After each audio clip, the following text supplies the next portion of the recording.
Hello guys, welcome to our channel Random Dictation. Subscribe our channel for more dictations on daily basis. Start. Sir, the budget has been variously described and criticized as one that increases the burden of the common man, one which gives concessions to the rich and encourages foreign investments. I agree, sir, that it is all this and much more, but it certainly is not a highwayman's budget to my mind, sir. The budget is sincere, conscientious, and at the same time, it is a bold effort on the part of the finance ministry, who is charged with heavy responsibility of finding resources for the third five-year plan. This plan, to my mind, sir, is not at all ambitious in view of our needs. It may be looked upon as a rather heavy demand, but looking to our needs, it is not very ambitious. Sir, the fact that even the considerations of the coming general elections could not delect the finance minister from the course which seemed to him necessary and proper should earn him the appreciation of every right thinking man. The common man's interest, as I said, is nearer to our hearts than perhaps some others can claim, or at least it is equally nearer to us, and yet there come times in a nation's history when it becomes necessary for the people to postpone the fruits of their labor and enterprise to secure the future. Here also, sir, opinions may differ.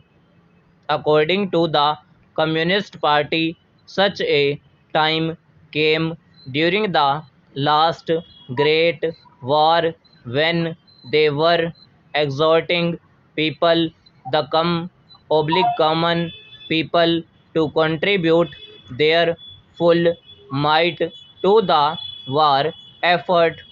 According to us, however, sir, we are passing through such a time at the present moment, and I have no doubt that the common people appreciate this position and will willingly tighten their belts, contribute their full might, and will surely return the Congress to power, having full confidence in the future and looking to a future where their posterity will be assured of a far better social and economic order.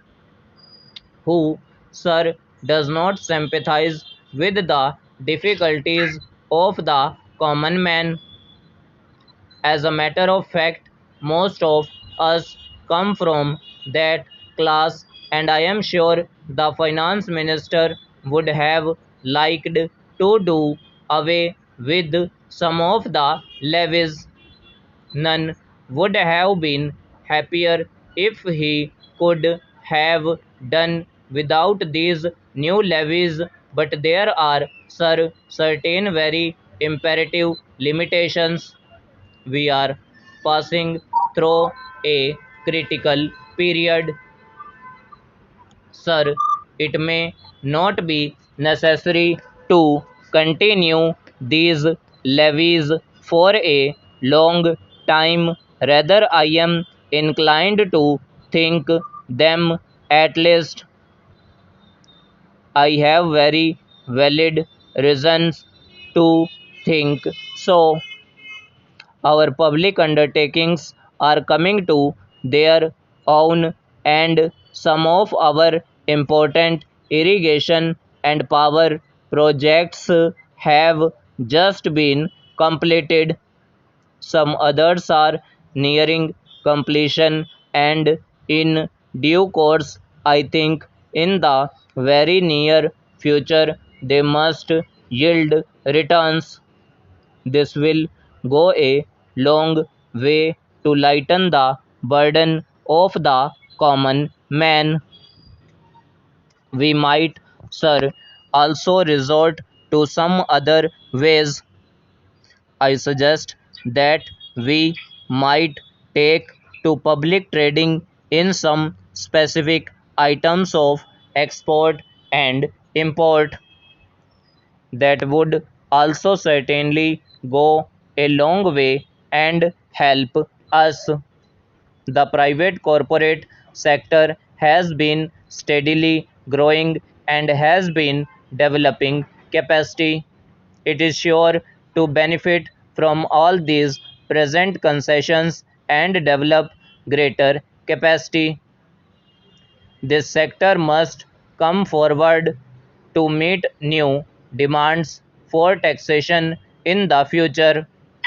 I agree that so far as indirect taxation is concerned, it has reached the saturation point, but the corporate sector, growing as it is in strength, in vitality, and in capacity, will not, I am sure, shirk its responsibility to contribute to the common fund. I wish, sir, the committee which had been appointed to go into where the additional national income had gone had entered upon its labors a bit earlier and had made its findings available to us. I do not want to state its findings, but I have a feeling that the committee, when it concludes its labors, will come to the conclusion that a major portion of this additional national income has gone into the pockets of a comparatively small number of